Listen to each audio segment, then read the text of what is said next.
So I just got a question in one of my videos of a new subscriber who was saying something about sats. And so basically she did a video of like I posted some of my videos, and like since a long time I'd been posting a lot of content. So she was saying that I hope it is a she. I don't know, like it's a she or a he, but this person said, "Hi, I'm a new subscriber to your channel. I was doing your SATs visualization the other day.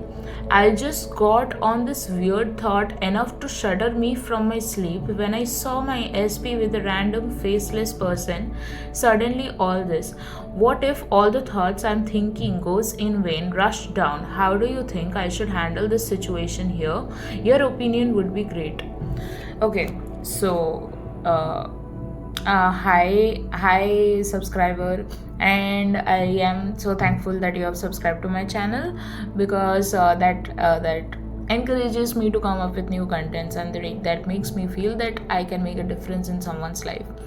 So so one thing is that if you're new to manifestation in a whole thing, this common thing of whatever I'm doing is going in vain, or am I wasting my time. This is a very common feeling. It's like a random fear feeling which comes. And when I started with my journey, which was around 3 years back, for manifesting my SP, that also, like, it also started at a time when, so that also happened in a time when I didn't know, like, manifesting an SP is possible. So I did believe. I was not an atheist. So I was raised by a family who totally believed in God and believed that God could do anything in our favor. But I don't think I had practiced those principles in my own life except in my work. Like, as a student, as a uh, person who worked in a company, I think I've always applied those principles. But when it came to manifesting a person, I think that was not something which I had done earlier.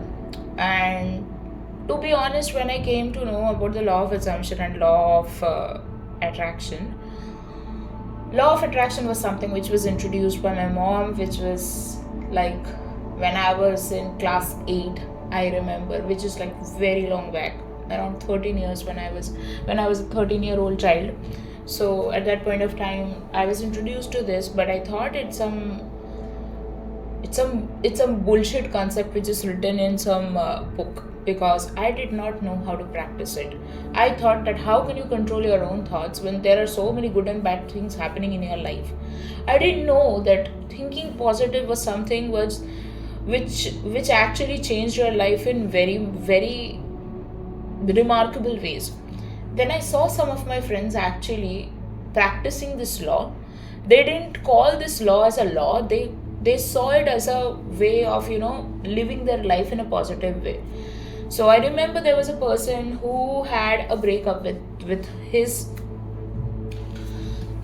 sweetheart, college sweetheart, and he was almost like in the same situation for 2 3 years, and he was also going through a very bad time in his career, and he wasn't getting a job for 2 years or something. Even I tried to help him. My mom tried to help him, but nobody could actually get him into something. I don't know, like, I think it's just a time which people go through. So at that point of time, uh, this person was deeply in love with that girl, and the girl actually misunderstood him. There was also the girl was also going through some family issues, which is the reason why she actually stopped talking, or like there were fights between them.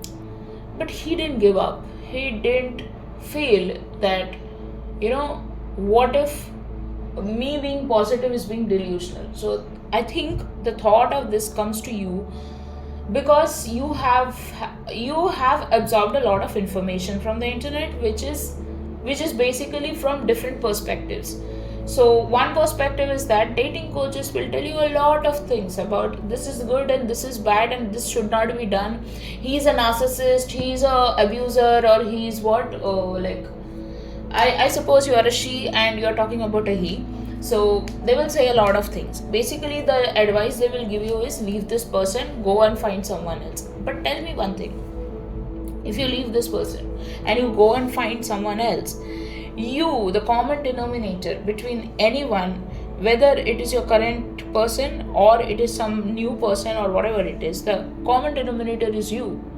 So believe me, I'm talking through my experience. So I had few misconceptions about relationships. I had a few very very wrong assumptions about relationships, about intimacy, and about many other things actually. And I carried this in all my relationships until I met my current SP and I changed myself for him. I'm not saying that I'm perfect, but I try to better myself as much as I can for him and for us. But the common denominator in all of these things was me. So if I am going through the same patterns, then that means I'm doing something which is creating the same pattern, because something which is not in my control, like for example, the economic situation is not in your control, what people think is not in your control, what is happening which is like you gave your best and still something is happening that is not in your control. So something which is not in your control, you cannot be overthinking about it.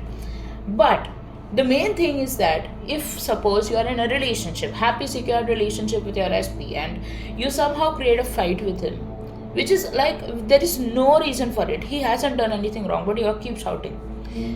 If that is something which you have carried on for a long time, then that means something is wrong in your way of thinking when a dispute arises. So rather than being calm and maybe going silent for some time, you go and react. So that means you are reactive. I'm just giving an example, I'm not saying that it's you, but that's how many things you can find out the root cause of why you feel this way.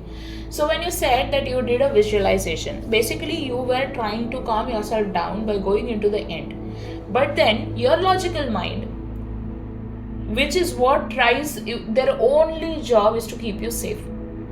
So when you feed a new story, your old concept or the old way of thinking or the old, like whatever past you have had, that's like a normal because it has happened to you.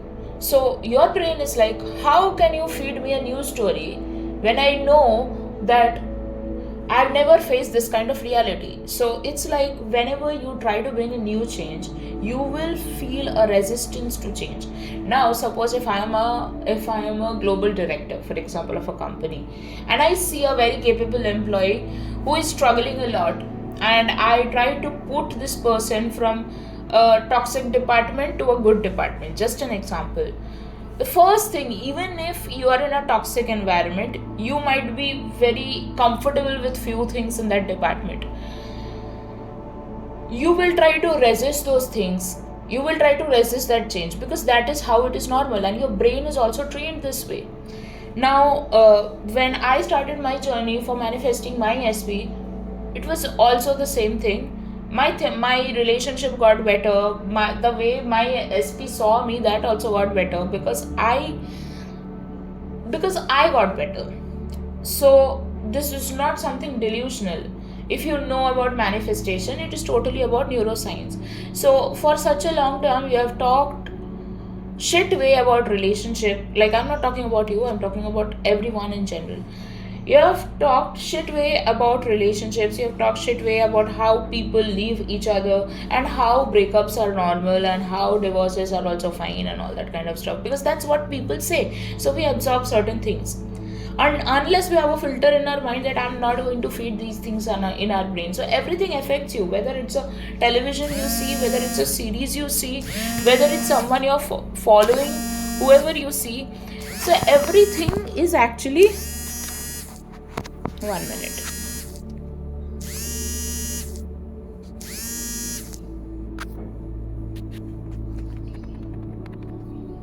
So everything is actually whatever you will see, that you will absorb. So that's how it is. But so that's why, in order to keep your, keep you into the end state and keep feeling like, for example, I'll just tell you this one thing, and I am trying to give you a lot of examples, because if you get a lot of perspectives, you will be able to understand things scientifically. So manifestation is not some magic, it's not woo woo something, and it's not something related to astrology or tarot, wherein we are seeing someone's stars, or we are seeing whatever comes in my, what card comes in my mind. So that's like a probability, to be honest. I mean, until and unless there's some energy related thing related to something, it's all a probability, whether it's a tarot or astrology. Even in astrology, they say that if your current thinking is shit about things, then you will get a reading wherein you will.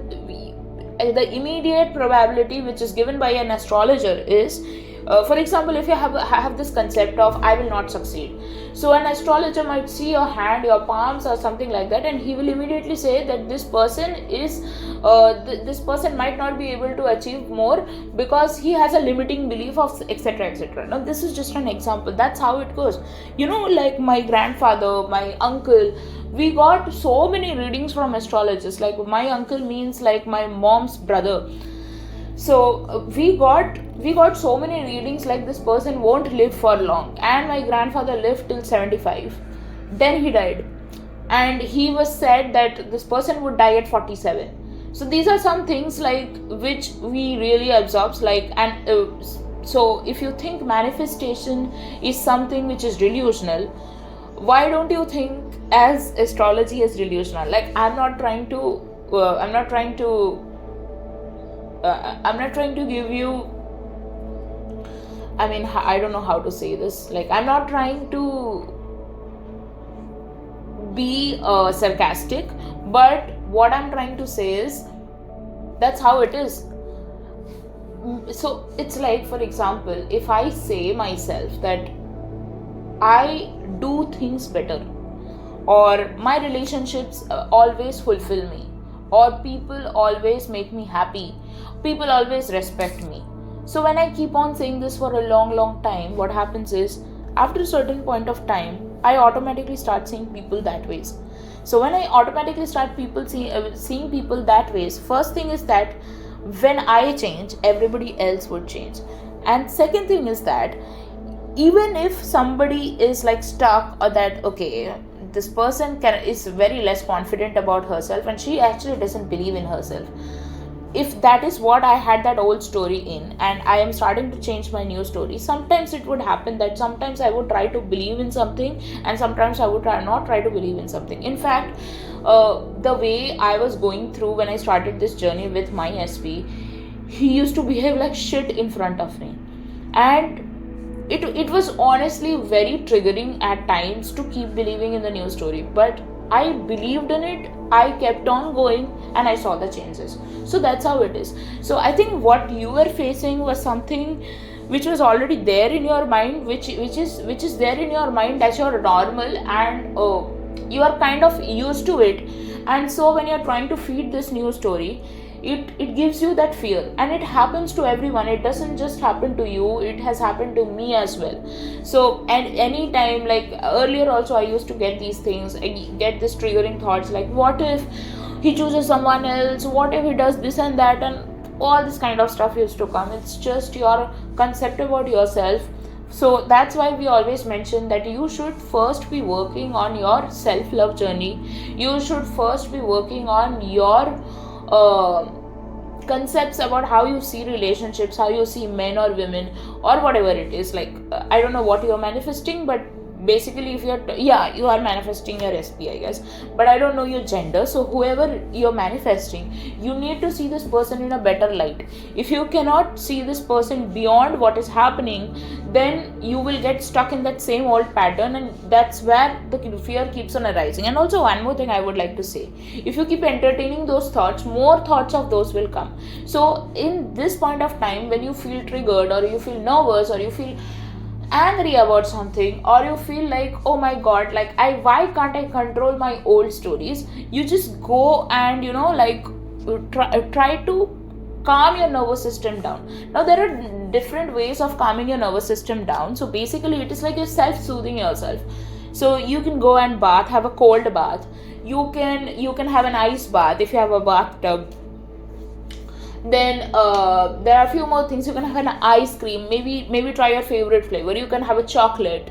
You can listen to good songs. There are also many somatic workouts and uh, somatic workouts, and also there are somatic exercises also, like, sorry, it's the same thing, somatic workouts. And there are other things also, like I can recommend in my channel. Like one of the playlist I have is some nervous system breathing. It's of a different channel. I don't work on breath work, so that's why I have put it in my playlist for my subscribers. But I don't do all those things, so because I do only faceless videos for some personal reasons. But so that's the thing. So you can try these things even when you want. That will really help you to calm yourself down for whenever you feel like it triggered you, or you're going back to the old story. The funda is that whenever you feel like you're spiraling, or you're getting triggered, or you feel like, am I just thinking it in my head? No, you're not thinking it in your head. You're creating your own reality. That's how it is. So, and why I say that you're creating your reality is because there are many parallel realities running, and I don't mean this in a scientific fictional concept. It just take this as, for example, if you think today, okay, so you have two options. As a maybe go back to your school days if you are not a student. So go back to your school days. In India, we have a concept that in class 10th we can choose science or commerce. Now maybe in real you had chosen commerce, but go back and choose science. Okay, so when you choose science, you will see three different opportunities, like main different opportunities which people keep on recommending, either an engineer or a doctor, or maybe actually an engineer or a doctor. That's how people think. But there are so many opportunities when you take science, because your field is still like you have still a lot of occupation you can choose from if you want to. And science also gives you the leverage that if you take science, you can take commerce also in the future. So that's how it is. So this is one reality where you chose science. There is one more reality where you chose commerce. Now when you go back to the past and think that what do I want to choose, whether I want to choose science or commerce, you will see that nobody forced you to take science, or nobody forced you to take commerce as an individual, like unless you made a biased decision. So it's like when you choose science, you choose a different set of opportunities or challenges in your life. When you choose commerce, you will choose a different set of opportunities and challenges in your life. So the similar happens to our present reality. So whenever we do something, there are many probabilities of something happening. So if you are stuck in the worst case probability, that's what keeps repeating in you, because whatever you will think, that only will happen. So if you have had this concepts of something always goes wrong in a relationship, I am not the chosen one, and all these kinds of concepts, so your SP will also conform to that, because even if he gives you all the love of this world, you are still stuck in that old story. So nothing you do is in vain. In fact, you are bettering yourself, you are bettering your concepts about your relationship, you are bettering your concepts about your SP, because it's not just self-love which helps, it's also you have to see your SP in a better light. If they are behaving like shit at this point of time with you, then only things can improve. Because for example, if somebody is sick, if you keep seeing that person in that sick way, that oh my god, like this person is sick for such a long time, and I don't know whether he will live or die, and if you focus too much on dying, then God will make that happen. And if you think very positively about, no, this person is going to live, then you'll see changes. Honestly, like my mother had a mini stroke at some point of time. I used to really talk to her brain cells, and even a doctor told her, why do you talk shit to your body? Like, she was one of those who used to say that like when she used to be angry, she used to say that I'll have a brain hemorrhage. And that kind of, like, she kept on talking to herself for like this for years. And then that situation manifested. Thank God she didn't tell it too often, like every day. Otherwise it would have been, I mean, I don't even want to say, because words have power. Words have power. Do you know that words have power? That's why we have affirmations. And I think sats is something which I don't do much, but that's something like I have always practiced sats. Like, whenever I go to sleep, I will think like I am working abroad, or I go with my SP all over the world, and I think of my SP sleeping beside me, and I see him hugging me. So all these kinds of thing I do. So that's how it is. And whatever you put your mind into, that awareness creates more experiences like that. So if you are focusing on the negative things, and if you're focusing more on the doubt that whatever I'm doing, this is shit, or it will go in vain, then you will get more such evidences that whatever you thought is right. So I would say just have confidence. If you want, you can test on simple things, like maybe just see a red car in your mind and keep on thinking about that red car. You will see that all of a sudden you'll see a red car in a street. So that's how manifestation is. That's how beautiful this process is. You have been manifesting even unconsciously. Like, there was one of this person I knew, that who I loved a lot before my SP, and I unconsciously manifested this person after 5 years in the same way I wanted him to be. But I didn't want him anymore, so I let it go. But the thing is, everything is possible. Why don't you think it this way, that when you were a child and you thought that I wanted to become a doctor, or I wanted to become a teacher, or I wanted to become a engineer, you became it because you focused all your awareness and into it. And if you have positive assumptions about things, it's always, that's what you see. Talk to yourself like, I'm the luckiest girl in this world, or I'm the luckiest guy in this world. My person loves me like crazy. So whatever this thing you are seeing, it's your intrusive thoughts, and your willingness to go ahead of this intrusive thought needs to be more than those intrusive thoughts or triggering thoughts, because everybody faces it, but everybody still goes away. Think of it as you're going into a mountain. Sometimes you will see snakes, sometimes you will see poisonous shrubs, sometimes you will see like some tribal person coming and trying to scare you, but you still cross all those hurdles and you still go into the top. So whoever taught you that manifestation is delusional, it is not. It's just your thinking process which is leading you to that kind of life. So if your thoughts are positive, you will lead a good life. If your thoughts are negative, you will lead a miserable life, because you will always see the negative in everything. And whatever we are doing, that is not for in vain. Why will it be in vain? You're always creating your life by your own thoughts. Do you know there are so many people who manifested pregnancy because of positive thinking, because of affirming, because of visualization, because of like, there are so many techniques in the internet. I personally do scripting and affirming. I also go to sleep thinking about my SP, so it's like it's natural for me. So all these are techniques to keep you into that end state. And no, you're not doing this in vain. It is always working in favor of you. So I hope this helps you. Thank you.